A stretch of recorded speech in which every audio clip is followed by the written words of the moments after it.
ಎಲ್ರಿಗೂ ನಮಸ್ಕಾರ. ನನ್ನ ಶ್ರೀವಾರಿ ಇಂಗ್ಲೀಷ್ ಚಾನಲ್ಗೆ ನಿಮ್ಮೆಲ್ಲರಿಗೂ ಸ್ವಾಗತ.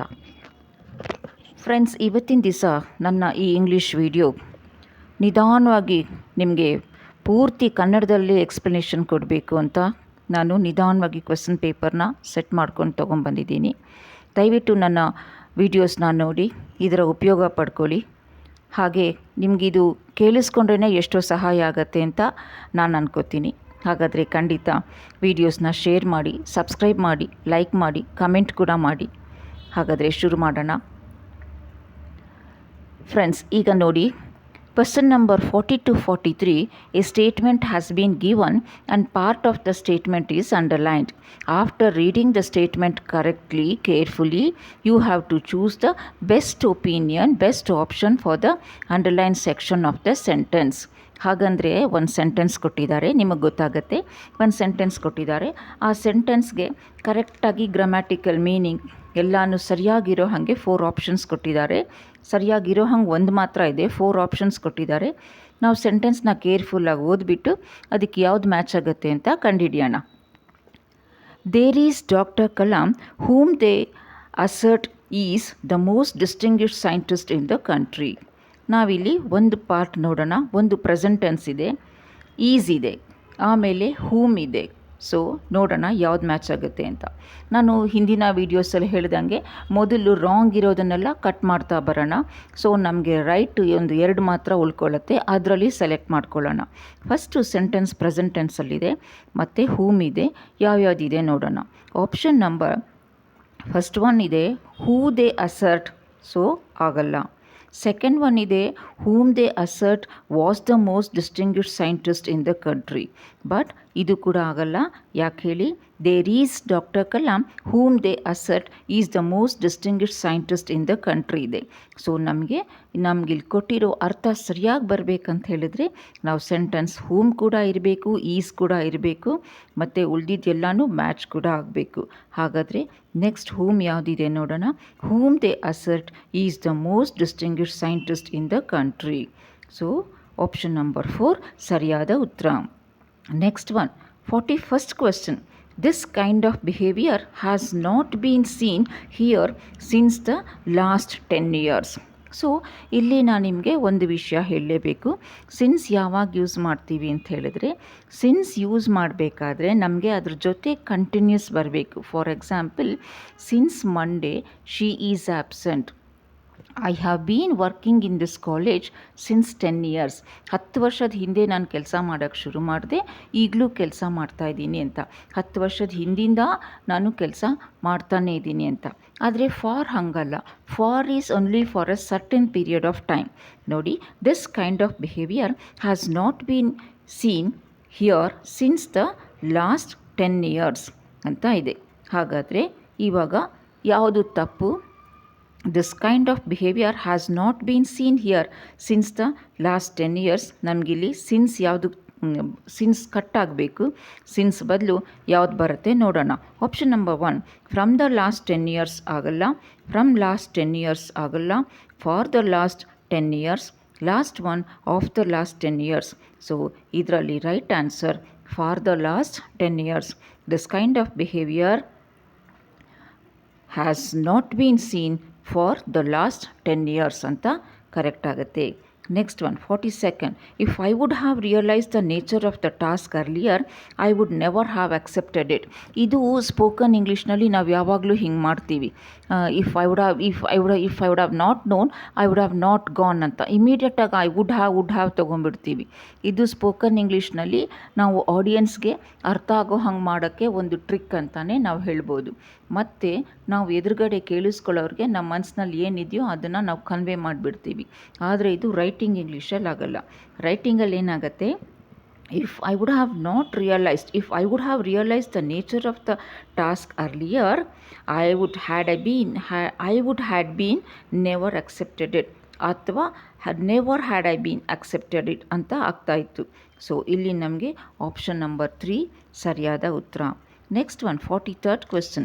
43rd ಕ್ವೆಶ್ಚನ್ಗೆ ನಾನು ಏನು ಹೇಳಿದ್ದೀನಿ ಅಂತ ಹೇಳಿದ್ರೆ, ಪ್ರೀವಿಯಸ್ ಕ್ಲಾಸ್ನ ನೀವು ಒಂದು ಸತಿ ಜ್ಞಾಪಿಸ್ಕೊಂಡ್ರೆ, ನಾನು ಯಾವಾಗಲೂ ಹೇಳ್ತೀನಿ English is a set of rules. English ಒಂದು ಸೆಟ್ ಆಫ್ ರೂಲ್ಸ್ ಅಷ್ಟೇ. ಕನ್ನಡ ಹಾಗಲ್ಲ. ಕನ್ನಡನ ನೀವು ಹೆಂಗೆ ಬೇಕಾದ್ರೂ ಮಾತಾಡ್ಬೋದು, ಆದರೆ ಇಂಗ್ಲೀಷ್ಗೆ ಒಂದು ಅದರದ್ದೇ ಆದಂಥ ಒಂದು ಚೌಕಟ್ಟಿದೆ. ಆ ರೂಲ್ಸ್ ಎಲ್ಲ ತಿಳ್ಕೊಂಬಿಟ್ರೆ ನಾವು ಎಂಥ ಇಂಗ್ಲೀಷ್ ಬೇಕಾದರೂ ಕೂಡ ಮಾತಾಡ್ಬೋದು, ಬರಿಬೋದು. ನಾನಿಲ್ಲಿ ನೋ ಸೂನರ್ ನೋಡಿದೆ. No sooner did she see me when ಅಂತ ಇದೆ. When she started grumbling about her new responsibilities. ನಾನು ಯಾವಾಗಲೂ ಹೇಳ್ತೀನಿ, ನೋ ಸೂನರ್ ಬಂದರೆ ದ್ಯಾನ್ ಬಂದುಬಿಡಬೇಕು ಇಮಿಡಿಯೇಟಾಗಿ. ನೋ ಸೂನರ್ ಇದ್ದರೆ ಅಲ್ಲಿ ದ್ಯಾನ್ ಇದೆಯಾ ನೋಡಿ, ಇದ್ದರೆ ಆ ಸ್ಟೇಟ್ಮೆಂಟ್ ಕರೆಕ್ಟು. ಸೊ ಹಾರ್ಡ್ಲಿ, ಅದೇ ಥರ ಹಾರ್ಡ್ಲಿಗೆ ವೆನ್ ಬರಬೇಕು. ಹೀಗೆ ನೀವು ನನ್ನ ಕ್ಲಾಸಸ್ ನೋಡಿದ್ರೆ ನಾನು ನಿಮಗೆ ಈ ಸೆಟ್ ಆಫ್ ರೂಲ್ಸ್ನ ಒಂದು ಸುಮಾರು 15 ಕ್ಲಾಸಲ್ಲಿ ನಾನು ಹೇಳ್ಕೊಟ್ಬಿಡ್ತೀನಿ. ಸೊ 15 ನಿಮಿಷದಲ್ಲಿ ನಾನು ಹೇಳ್ಕೊಟ್ಬಿಡ್ತೀನಿ, ಒಂದು ವಿಡಿಯೋದಲ್ಲಿ ನಾನು ಹೇಳ್ಕೊಟ್ಬಿಡ್ತೀನಿ.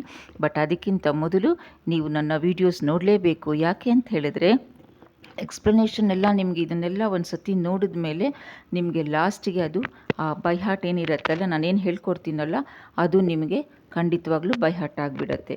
ಸೊ ಗೊತ್ತಾಯ್ತಲ್ಲ, ನೋ ಸೂನರ್ ಬಂದರೆ ದ್ಯಾನ್ ಬರಬೇಕು, ಹಾರ್ಡ್ಲಿ ಬಂದರೆ ವೆನ್ ಬರಬೇಕು. ಸೊ ನಮಗಿಲ್ಲಿ ಸರಿಯಾದ ಉತ್ತರ 43rd ಕ್ವೆಶ್ಚನ್ಗೆ ದ್ಯಾನ್. ನೆಕ್ಸ್ಟ್ ನೋಡೋಣ 44th question.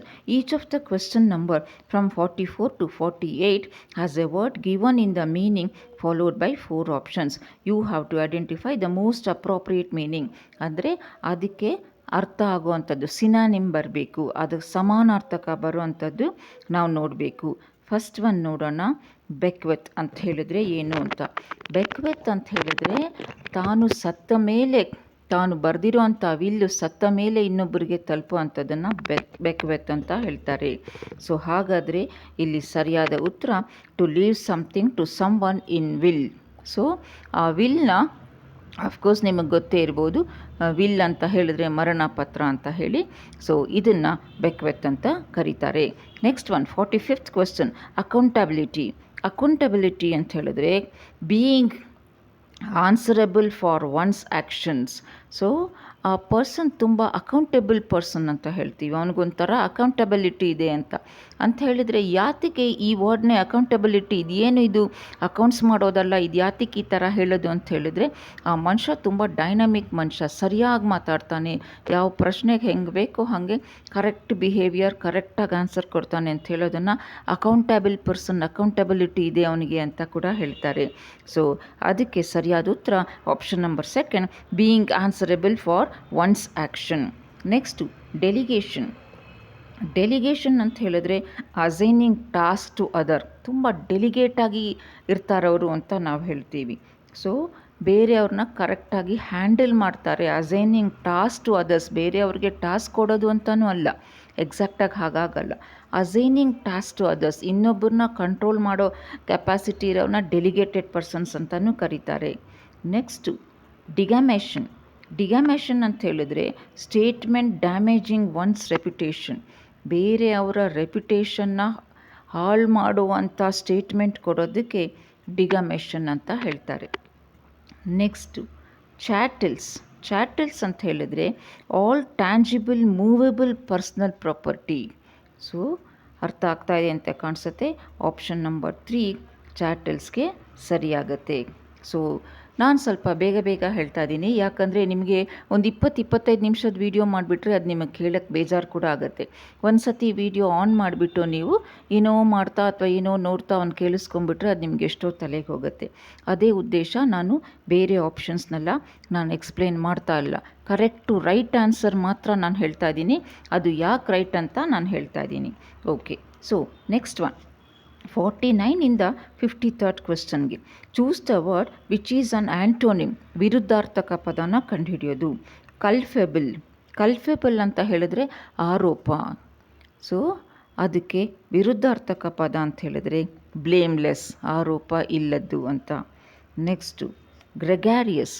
ಗ್ರೆಗ್ಯಾರಿಯಸ್ ಅಂತ ಹೇಳಿದ್ರೆ ಗುಂಪಿನಲ್ಲಿರುವಂಥದ್ದು, social person is a gregarious jovial person ಅಂತ ಹೇಳ್ತೀವಿ. ಸೊ ಆ್ಯಂಟಿ ಸೋಷಿಯಲ್ ಅದರ ವಿರುದ್ಧಾರ್ಥಕ ಪದ ಆಗುತ್ತೆ. ಐಸೋಲೇಟೆಡ್, ಆ್ಯಂಟಿ ಸೋಷಿಯಲ್ ವಿರುದ್ಧಾರ್ಥಕ ಪದ ಆಗುತ್ತೆ. ನೆಕ್ಸ್ಟ್ ಕೆಪ್ಯಾಷಿಯಸ್. ಕೆಪ್ಯಾಷಿಯಸ್ ಅಂತ ಹೇಳಿದ್ರೆ ನಿಮಗೆ ಗೊತ್ತೇ ಗೊತ್ತು. ಸೊ ಒಂದು ಬೌಂಡರಿ, ಒಂದು ಚೌಕಟ್ಟು, ಇಷ್ಟೇ ಅಂತ ಒಂದು ಲಿಮಿಟ್ ಇರೋದು. ಸೊ ಇಲ್ಲಿ ಅದಕ್ಕೆ ಅಪೋಸಿಟ್ ಅಂತ ನಾವು ತಗೊಂಡಾಗ, ಅನ್ಲಿಮಿಟ್, ಇದಕ್ಕೆ ಅಪೋಸಿಟ್ ಅಂತ ತಗೊಂಡಾಗ ನಾವು ಲಿಮಿಟೆಡ್ ಆಗುತ್ತೆ. ನೆಕ್ಸ್ಟು ರೆಮಿಸ್ ಅಂತ ಹೇಳಿದ್ರೆ ಯಾವುದೇ ಒಂದು ಜವಾಬ್ದಾರಿ ಇಲ್ಲದೆ ಇರುವಂಥದ್ದು. ಇದಕ್ಕೆ ಆಪೋಸಿಟ್ ಡ್ಯೂಟಿಫುಲ್. ಆನರರಿ, ನನ್ನ ಪ್ರೀವಿಯಸ್ ಕ್ಲಾಸಲ್ಲಿ ಹೇಳಿದ್ದೆ. Next question honorary. ಸೊ ಅವರಿಲ್ಲಿ ಆನರರಿಯಾಗಿ ಕೆಲಸ ಮಾಡ್ತಾರೆ, ಯಾವುದೇ ಗೌರವಧನ ಇಲ್ಲದೆ ಕೆಲಸ ಮಾಡ್ತಾರೆ, ಅವರ ಕೆಲಸಕ್ಕೆ ಯಾವುದೇ ವೇತನವನ್ನು ಪಡ್ಕೊಳ್ಳದೆ ಕೆಲಸ ಮಾಡೋದು. ಸೊ ಆನರರಿಗೆ ಆಪೋಸಿಟ್ ಪೇಯ್ಡ್ ಆಗುತ್ತೆ. Next question. For question number 54 to 58, understand the meaning of the underlined idioms and phrases in the statement and mark your answers. ಇಲ್ಲಿ ಕೊಟ್ಟಿರೋ ಅಂಥ ಒಂದು ಸ್ಟೇಟ್ಮೆಂಟ್ನ ನಾವು ಓದಬೇಕು. ನಾವು ಓದಿಬಿಟ್ಟು ಅದಕ್ಕೆ ಒಂದು ಫೈನಲ್ ಆಗಿ ಒಂದು ಈಡಿಯಮ್ ಮತ್ತು ಫ್ರೇಸ್ನ ಕಂಡುಹಿಡಿಬೇಕು. Tagore is the greatest man of letters India has ever produced, said the speaker. He is the greatest man of letters India has ever produced ಅಂತ ಹೇಳಿದರೆ he was a very great scholar.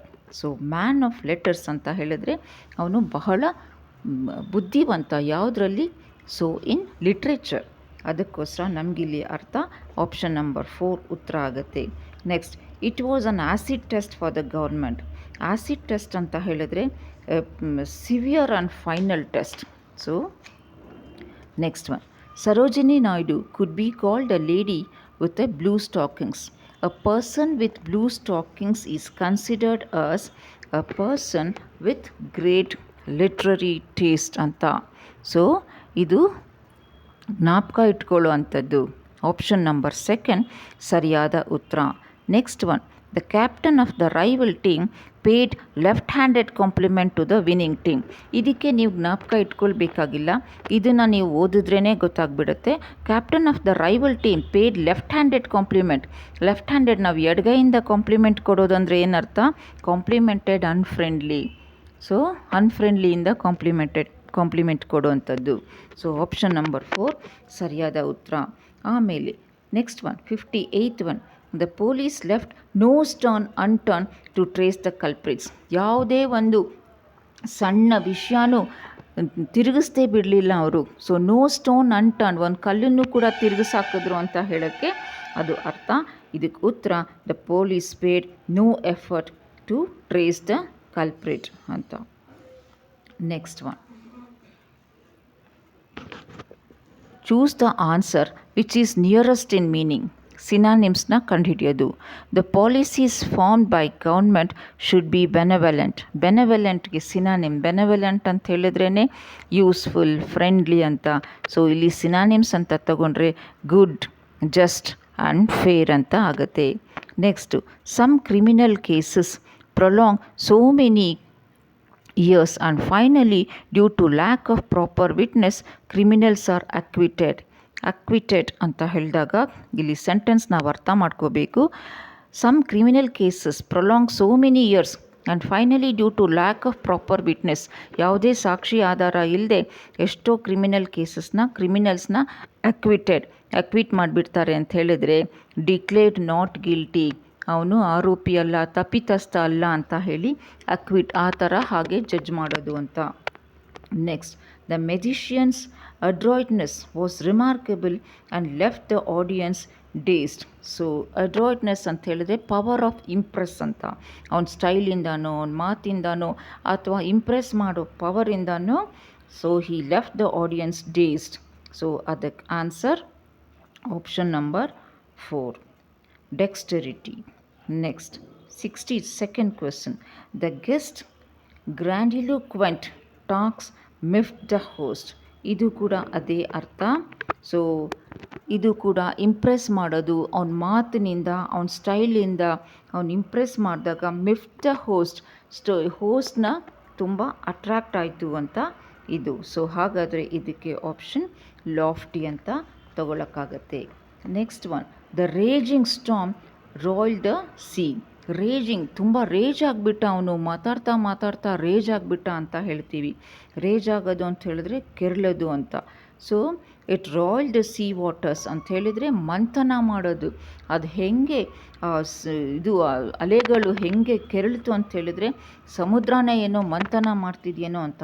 So ಇಲ್ಲಿ ಅದರ ಅರ್ಥ ನಾವು ಚರ್ನ್ಡ್ ಅಂತ ತಗೋಬೇಕಾಗತ್ತೆ. ನೆಕ್ಸ್ಟಲ್ಲಿ 64 66 ತನಕ 3 sentence ಇದೆ. ಅದರಲ್ಲಿ 4 ಪಾರ್ಟ್ ಇದೆ. ಒಂದು ಪಾರ್ಟ್ ತಪ್ಪಾಗುತ್ತೆ. ಆ ತಪ್ಪಾಗಿರೋದನ್ನು ನಾವು ಕಂಡುಹಿಡಿಬೇಕು. 64 to 66 a sentence is broken in 4 parts. Identify the underline part which has an error. So ನೋಡೋಣ ಯಾವುದಿದೆ ಅಂತ. One of the problems of the modern education system are. ಓದಿದ ತಕ್ಷಣ ಗೊತ್ತಾಗೋಯ್ತು. ಯಾಕೆ ಹೇಳಿ? ಒನ್ ಆಫ್ ದ ಪ್ರಾಬ್ಲಮ್ಸ್, ಎಷ್ಟೋ ಪ್ರಾಬ್ಲಮ್ಸ್ ಇದೆ. ಅದರಲ್ಲಿ one of the problems of the modern education system are ಅಂತಿದೆ. ಸಿಸ್ಟಮ್ ಈಸ್ ಬರಬೇಕಾಗಿತ್ತು. ಯಾಕಂದರೆ we are speaking about only one of the problems. ಒಂದು ಪ್ರಾಬ್ಲಮ್ನ ಮಾತ್ರ ನಾವು ಮಾತಾಡ್ತಿರೋದು. ಅರ್ಥ ಆಗ್ತಿದೆ ಅಲ್ವಾ? Neither of the solutions, second one ನಾನು ಓದ್ತಿರೋದು 65ನೇ ಪ್ರಶ್ನೆ. Neither of the solutions were found acceptable ಅಂತಿದೆ. ಇಲ್ಲೂ ಕೂಡ ನಾನು ಮುಂದಕ್ಕೆ ಓದಲ್ಲ. ಯಾಕೆ ಅಂತ ಹೇಳಿದ್ರೆ neither of the solutions were found acceptable in the 2 varying factions ಅಂತಿದೆ. ಸೊ ಎರಡರಲ್ಲಿ ಯಾವುದು ಕೂಡ ಅಂತ ಹೇಳಬೇಕಾದ್ರೆ ಇಲ್ಲಿ ವಾಸ್ನೇ ಬರಬೇಕು. ಇಲ್ಲಿ ವರ್ಕ್ ಕೊಟ್ಟಿದ್ದಾರೆ. ಸೊ ನಾವಿಲ್ಲಿ ಮಾತಾಡ್ತಿರೋದು ಎರಡರಲ್ಲಿ ಒಂದು ಅಂತ ಹೇಳಿದಾಗ ನೀದರ್ ನಾರ್. ನಾನು ಹಿಂದಿನ ಕ್ಲಾಸಲ್ಲಿ ಹೇಳಿದ್ದೀನಿ, ನಾವು ಯಾವುದಾದ್ರೂ ಒಂದು ಸಬ್ಜೆಕ್ಟ್ ವಿಷಯ ಇದ್ದರೆ ನೀದರ್ ನಾರಲ್ಲಿ ಈಸ್ ಬರುತ್ತೆ, ಸಬ್ಜೆಕ್ಟ್ಸ್ ಜಾಸ್ತಿ ಇದ್ದರೆ ಆರ್ ಬರುತ್ತೆ ಅಂತ.